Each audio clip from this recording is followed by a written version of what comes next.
Hello, everybody. Welcome back to Cure for the Common Game. Today, we're going to talk about totally ignoring your general's ability. Myojin of the Infinite Rage here will never have the divinity counter on it because you're probably never going to cast it from your hand. So, he's a 7/4 for 10 mana. Yeah, so needless to say, I picked him as the M general because in the alphabet challenge that I did a while back, y'all seen Ixidor, you've seen Piana, you've seen. I think this may be the last one that you have as a season, but Myojin the Infinite Rage is the red deck from because I've got to use Myojin for something, right? Got to use him for something because my goal is, of course, to use every legendary creature as a general. So it doesn't matter. I mean, you could play some shenanigans to use the land that puts him back in your hand from the command zone or whatever. I don't know, but I thought he would be a good mono red general for the M deck.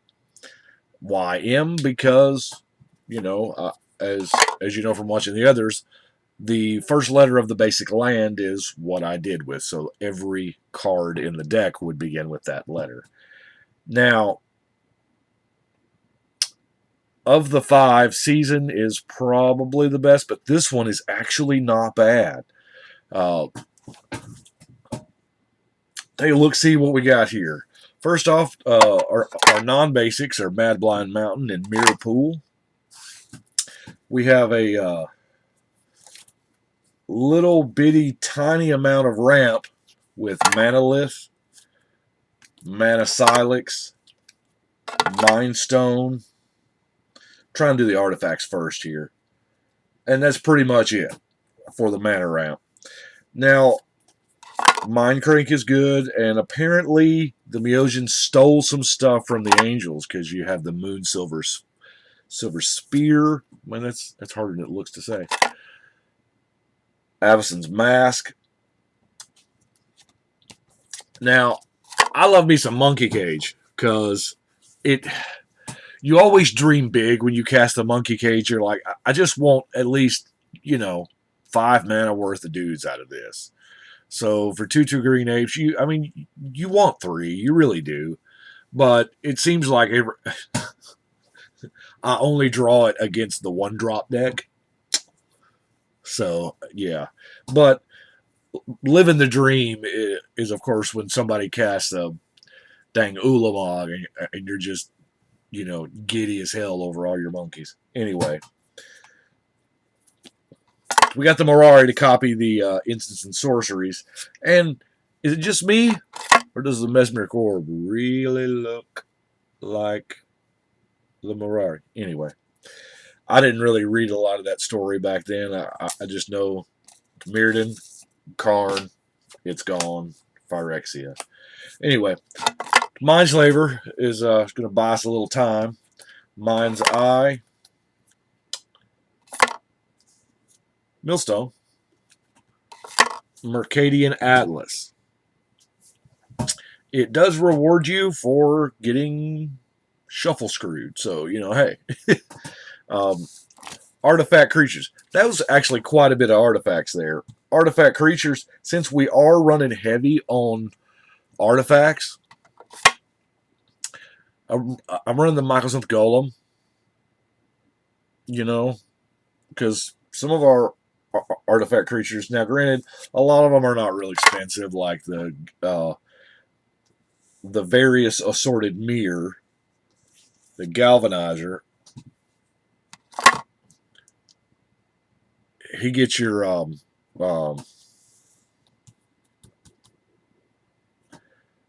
Mindslaver back. Yeah, I drew a blank for a second. Mirror works. The other mirror, as I said, it tended to be a heavy artifact theme, so I just kind of went with it. Mannequin is, I guess technically mana ramp. Mana Gargoyle, another mirror, and our last artifact is of course Metalworker, because the artifact theme is real, folks. So I've looked through Hour and Amonkhet.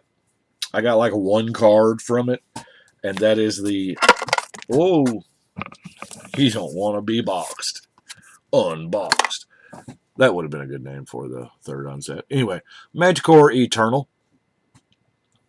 A Flick 3, I mean, he's just a generic dude. Before we get to the rest of the creatures, Mass Hysteria. Now, double-edged sword. I know double-edged swords are good, because why would you want a single-edged sword? Anyway, but everybody's creatures get haste, but you know what? It's 1 mana. And you're probably not playing it against the elf deck anyway, because, you know. Magma Vein. Speaking of the elf deck, repeatable damage. Yes, it's 1 at a time. Yes, you got to sack a land. But you know what? Late game, that 1 land don't really mean a lot. Especially if you've got your old buddy Mana Flare sitting on the board. The Maniacal Rage. It just beefs up something. I mean, that's it. Mind Moil, because why make plans? You know, who needs plans? This is a red deck. Red deck. Sorry. I couldn't help it. Why make plans? You just, whatever you get, and you play it, and you Mind Moil. Play a spell, you get a new hand. It's awesome. Instance. We got the Mog Salvage to destroy artifacts. We got the Molten Frame to destroy artifact creature. Yeah, pretty specific. Wouldn't be playing it if it didn't cycle. Of course, the Magma Brothers, the Spray and the Jet. Now, running Molten Influence, because it's 2 mana for 4 damage. Let's face it, that's what it is. They're never going to let you counter the spell. It's 2 mana for 4 damage. Molten Disaster. Now, split second. I don't know that I've ever cast this without paying the 3rd red, because, oh my gosh, split second Earthquake is ridiculous. I love it. We're going to mug somebody too, you know, with 2 damage and they can't block. Mob Justice, since we do have, it is a little bit of a creature, especially if we get the ape thing off, you know, with the monkey cage.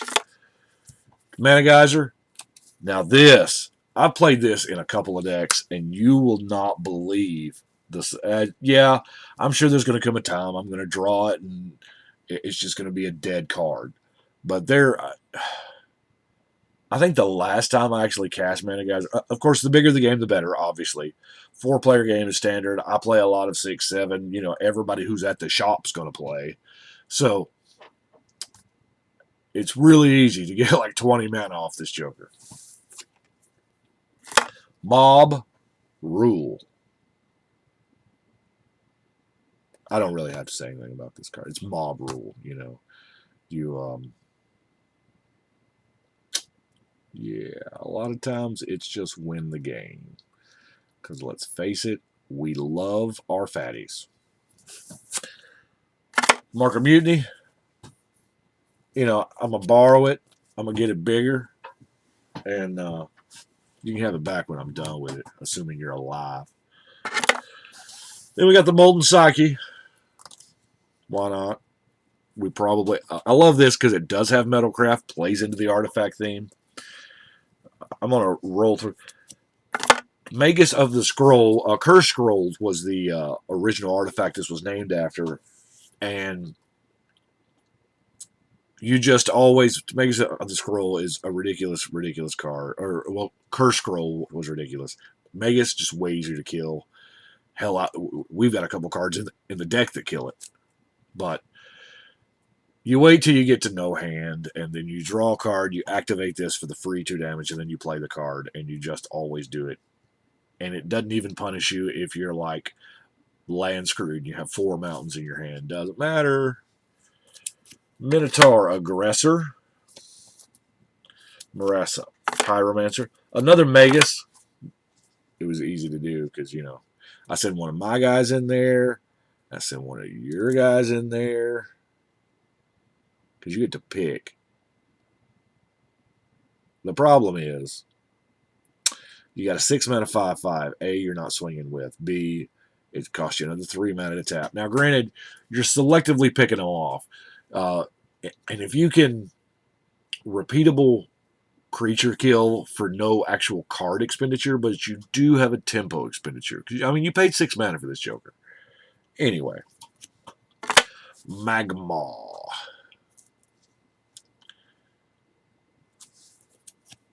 Heart Piercer. The Maw of Kozilek. No. We cannot activate it. As of... Oh, wait a minute. I believe we can, because I believe the new wording on Mannequin and those kinds are diamond mana. Molten Primordial is a good M card. The Shaman. Mog War Marshal. You know, we've all had a ton of fun with Mog War Marshal. Monastery Swift Spear is really, really not bad. Love the prowess. Triggers off the artifacts, so hey. Megatog is a 6 mana 3/4 dead card. Granted, you can sack your artifacts if you want to. Most of the time, the artifact, I mean, you might have some that are just, hanging around, but most of them are there because you need them. But in a pinch, you feed the Tog. Magma Giant. Another way to take out them elves, and except this one don't care if they're in the air, so it takes out your little flying problems too. Pests. Locust pest. Manichi. Yeah, I think I said that right. The Fever Dream. Now, this is weird. I'm not going to lie. It's just weird. Every creature's power and toughness. So all of those walls, you spend 2 mana and you just destroy them all. Well, all the 0 power ones. Doran, I got you, buddy. Mog Fanatic, nowhere near as good as it used to be. I won't explain why. We don't have damage on the stack anymore. So, Molten Hydra.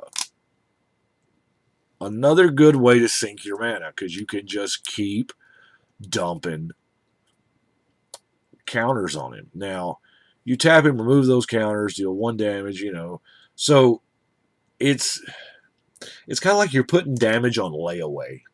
That's exactly what it is. You're able to store up your mana. Like, say if it was like a fireball type thing, you're paying 3 to hold 1, essentially.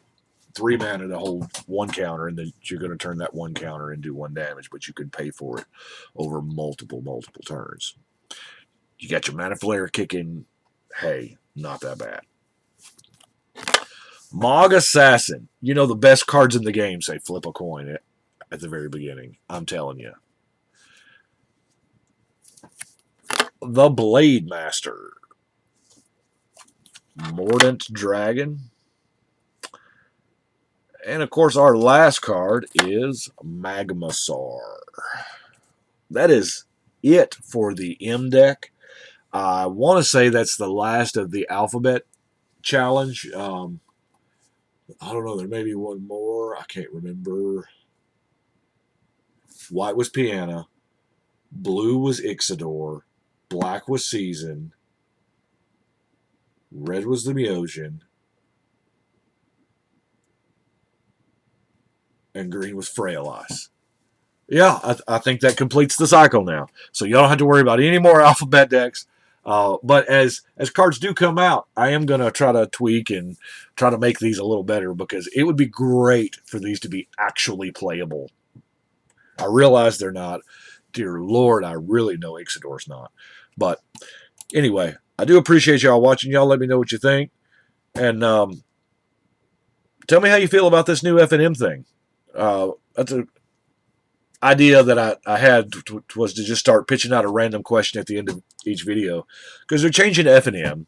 We're not going to get promos anymore. We're going to get like double-sided foil tokens. Evidently, half the world's for and half the world's against. I don't know. We'll wait and see. Y'all let me know what you think. But until then, it's time to shuffle and cut.